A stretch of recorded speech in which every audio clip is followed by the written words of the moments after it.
Usap-usapan ng mga netizen ang hirit ni It's Showtime host Karil sa isa sa mga OPM icon at hurado ng TNT Grand Dressback 2025 na si Nonoy Zuniga matapos niya itong i-booking na isa palang DDS.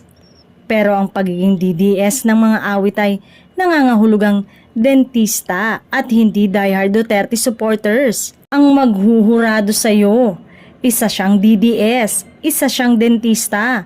Dr. Nonoy Zuniga, ani Karil. Mapapansing natawa naman sina Jong Hilario at iba pang host na nag-interview sa Grand Dressbacker. Diba Tito, baka hindi nila alam, Tito Nonoy.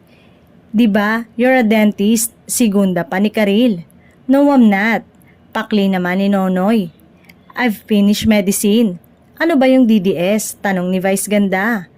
Ano kasi yon? Doctor of a Dental Science. Sagot naman ni Karil. Iklaro kasi natin, natatawang sundot naman ni Vice.